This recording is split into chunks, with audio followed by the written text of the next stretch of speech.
The lotus flower represents purity and fortune, and its environment gives the flower a very important spiritual meaning, which is rising above the murk by achieving enlightenment. This project has a flower-based concept, reacting as a living and breathing structure. Giving meaning to organisms, light is shaping the natural world. The architectural concept is inspired by a flower shape, which is opening its petals to gain warmth and energy and closes them to be protected. The actual construction is a reflection of the flower and its attributes, having a length of 23 by 5 meters with composing panels, 1 meter wide and 3 meters tall, which glide. The proposed pavilion opens to enhance the expositional space, letting the light flow inside. As such, every artist can personalize the way that the light is channeled, adding value to the artworks. Also, the panels open at different heights, creating a passage of natural light which provides the viewer with the possibility to interact with the space by being captured inside.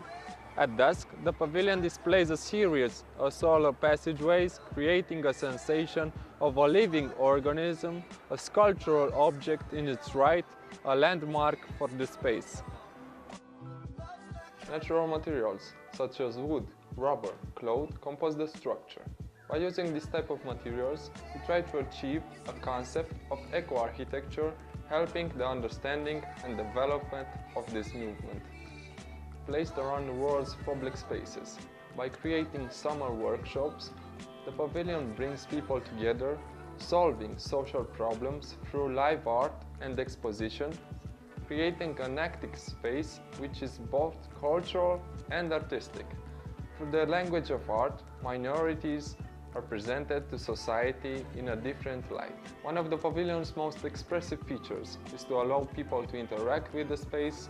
Some of the featured panels will have inserted canvases on which everybody could leave his own mark. Through a drawing, a sketch, a logo or just a symbol, by this close encounter, people can be a part of the project. Composed of 3 separate modules, the pavilion enables artists to create their own space. It creates a close relationship between artist and the viewer, also inciting children to develop their own artistic endeavors. Bringing communities together is the prime focus of it. There used to be more trees on my model, but we have a cat.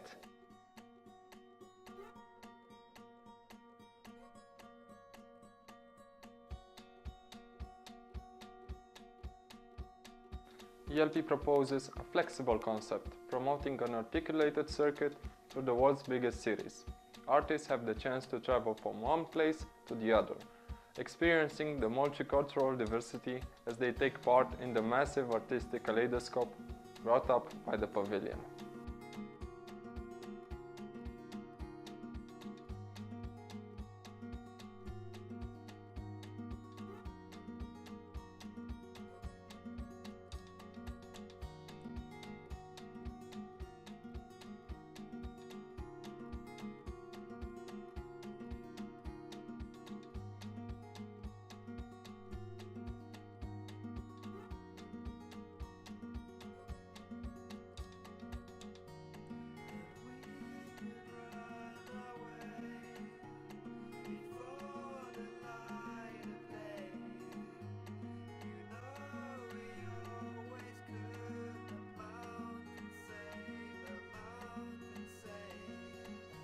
Artists are a mix of isolation on the one hand and authentic desire for community on the other. Generally, communities are formed around a certain ism and are bound and kept together by ideology more than anything else. Artistic progress was fueled for centuries by a healthy competition between various groups. At times, some directions broke up, only to lead to others in a constant search for collective identity. Also, the artist's need for both isolation and community led to the development from the late 19th century on to so-called art colonies, specific locations in which creative minds gathered periodically or moved in all together. If at the beginning such places took their energy from ideological fuels, in times, especially in the US and as a consequence of postmodernism, these locations will manage to attract artists of various views and orientations. Art, however, can't be free. Ideology and development, though vital, are in no degree ensuring the survival of arts and the artist as an individual. The mercantile aspect of art is at times downplayed or altogether ignored. It is forgotten that art is an enterprise. It is a business made possible by ideology and creativity, and despite of the fact that the artist may not create to get financial riches, financial security ensures the possibility of creation to endure. In order to be free, art has to be self-sustainable. There needs to be today, more than ever, a balance between ensuring financial security for the creator on the one hand, but on the other hand making sure that exchange of artistic ideas and purpose are not lost on the way. Art has to benefit itself, but also the artist behind it. Enjoy Lotus Pavilion aims at finding that balance. It doesn't aim to be an art colony in the traditional definition of the term. It does, however, plan to bring artists together and ensure that the two main aspects that make a grouping of artists productive are met. First, a free and prosperous exchange of ideas. Creation will be a public process, and the very structure of the artistic complex will provide all the means for an environment that is as open as possible. Both established and novice artists will take part, and the learning process should naturally develop. Mostly, the ELP should create a common spirit. It will never be an ideology. It will not interfere with individual creative desires, but it will provide enough common ground for artists to work towards. As we will soon see, the social implications of the project as a whole will aid in this direction. Also, various styles and approaches will meet and drive each other forward. Secondly, financial and marketing needs of the artist will be taken into consideration. Artists will get a chance to expose their work in main artistic centers across Europe or the world and in public places. They will benefit in both marketing and sales as a result of the pavilion.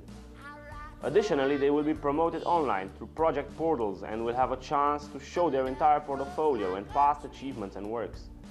Each artist will be promoted as an individual, with his own identity. While on site, they will be offered accommodation, transport will be granted, and all will be done to ensure artists get the freedom to focus on creating. Artists will take 50% of all incomes. The other half will go to the actual main element of the ELP, social involvement. This is what actually unites the project, regardless of artist and pavilion location. There will always be a clearly defined social benefit deriving from the endeavor. This, of course, apart from the individual benefits for the artist. The question of social artistic engagement is a long one and often bound to political affiliation. Artists mostly resolve social issues in their surroundings through their creation.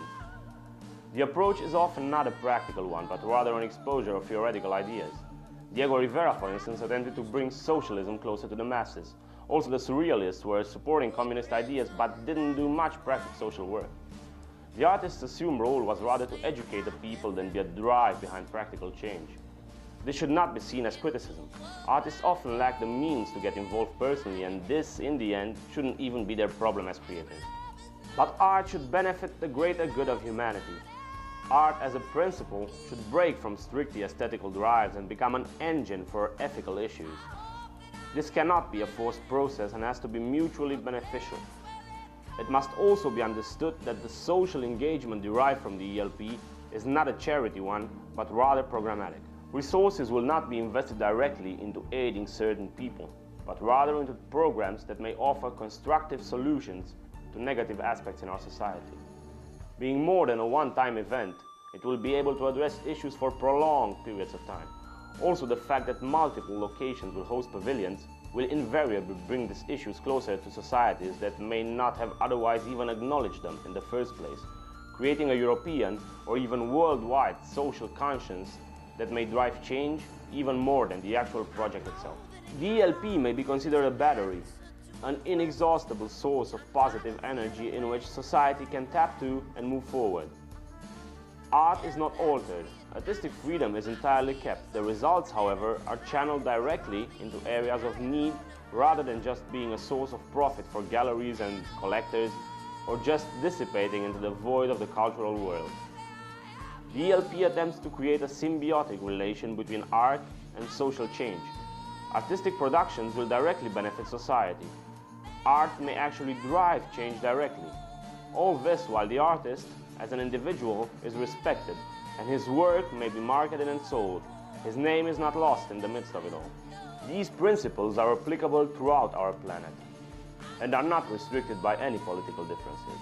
The approach is based on free enterprise, but the goal is profoundly social, and the drive to improve society through market practices doesn't contradict any known political view, and the ELP project doesn't aim at getting behind or ahead of some policy, be it on the right or left side of the spectrum. It may be progressive in its goals, but one may consider this as being part of the global view of the future.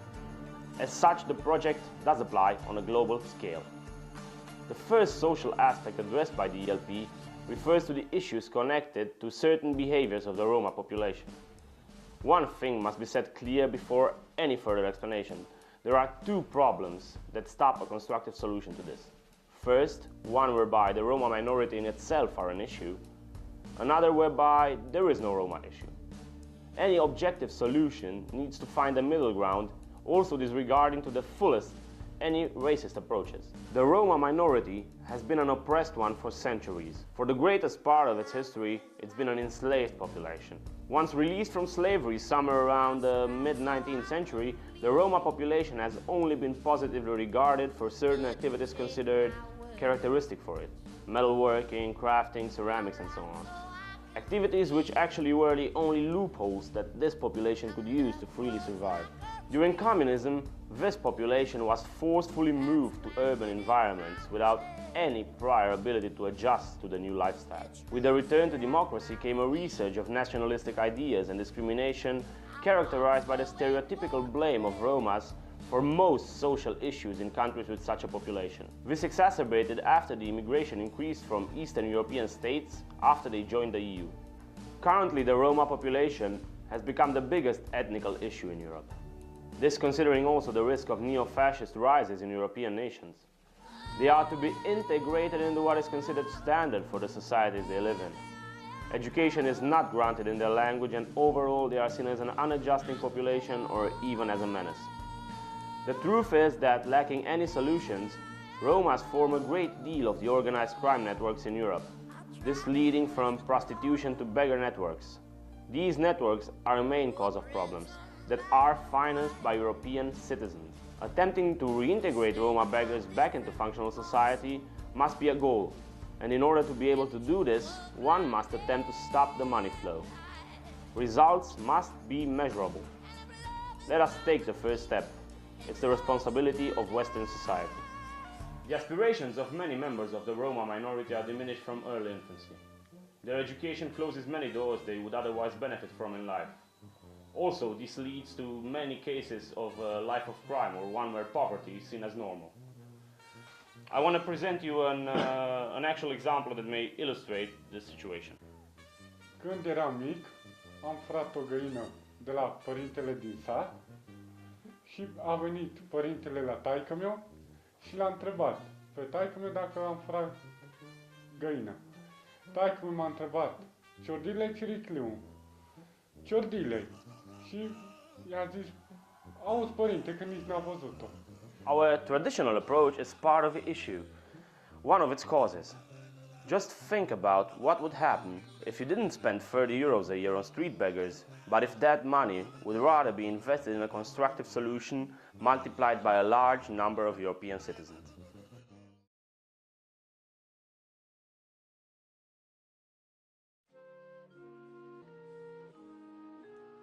There needs to be a global conscience aiming at a higher good. In order to succeed, we need your support, and the first step towards this is for you to open up your mind.